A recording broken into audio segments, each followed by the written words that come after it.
आज मेरे पतिदेव गए अपने चाचा जी के घर पर घूमने के लिए, तो वहां पर चाची जी ने बनाए थे नमकीन जवे और उनको भी दे दिए डब्बे में पैक करके घर के लिए।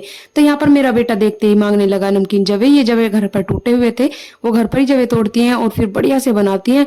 तो यहाँ पर आज मेरे बेटे और मुझे भी ये जवे खाने के लिए मिले। हम दोनों ने ये जवे खाए।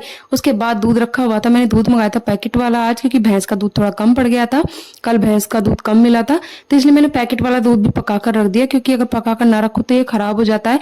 फिर उसके बाद मैं और मेरा बेटा चल दिए शाम के टाइम छत पर घूमने के लिए।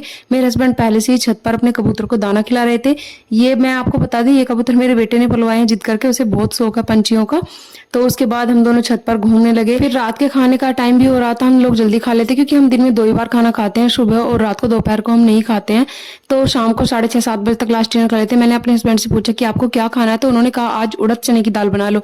लगे हाथ तो मैंने छत से करी पत्ता भी तोड़ लिया, क्योंकि बार बार छत पर आना पॉसिबल नहीं होता है नीचे से। उसके बाद मैंने नीचे जाकर टमाटर और करी पत्ता हरी मिर्च को पानी में डुबो कर रख दिया। कुकर में पानी चढ़ा दिया, जब तक पानी गर्म होगा तब तक मैं दाल को धो लेती हूँ। यहाँ पर उड़द चने की दाल मुझे बहुत टेस्टी लगती है, मेरे बेटे को भी पसंद है और हस्बैंड को भी।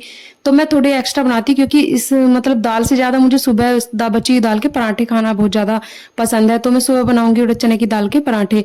वो पराठे मेरे बेटे को भी बहुत पसंद आते हैं, उड़द चने की दाल के लच्छा पराठे।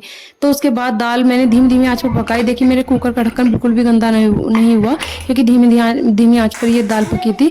दाल बढ़िया से घुटकर तैयार हो गई थी और एक तरफ चढ़ रहा था मेरी मम्मी जी का काढ़ा पक रहा था। यहाँ पर मम्मी का काढ़ा अभी तैयार हो चुका है, इसको भी गिलास में पलट कर रख दूंगी। छानूंगी नहीं, जब ये ठंडा हो जाएगा तो खुद ही नीचे बैठ जाएगी इसकी सारी जो दवाई है। तो ये ऊपर ऊपर से नितार कर मैं मम्मी को दे दूंगी। उसके बाद मैंने यहाँ पर टमाटर घिस लिए थे और करी पत्ता, साबुत लाल मिर्ची और मेथी दाना और जीरा यहाँ पर तड़के के लिए तैयार कर लिया। मेरे हस्बैंड को दाल में साबुत लाल मिर्ची बहुत पसंद है। मेरे घर में कभी भी पिसी हुई लाल मिर्च नहीं आती, क्योंकि पिसी हुई लाल मिर्च हम लोग नहीं खाते हैं। अगर खाते हैं तो सब्जी में एक हरी मिर्च काट लेते हैं या फिर साबुत लाल मिर्च डाल देती हूँ। जिसे चटपटा खाना है वो मिर्ची निकाल कर खा सकता है, क्योंकि मेरे घर में छोटा बच्चा है तो वो मिर्ची नहीं खाता है, मिर्च की सब्जी। तो मेरे घर में जब से मेरी शादी हुई है 7-8 साल हो गए, तब से तो लाल मिर्ची आई ही नहीं है मार्केट से, बस साबुत लाल मिर्ची आती है। इस तरीके से मैंने दाल में बढ़िया सा तड़का लगाया और उसके बाद गर्मा गर्म फूली फूली रोटियां बनाई। आज मेरा खाना खाने का बिल्कुल मन नहीं था, लेकिन फिर भी मैंने मेरी पसंद की दाल दी तो एक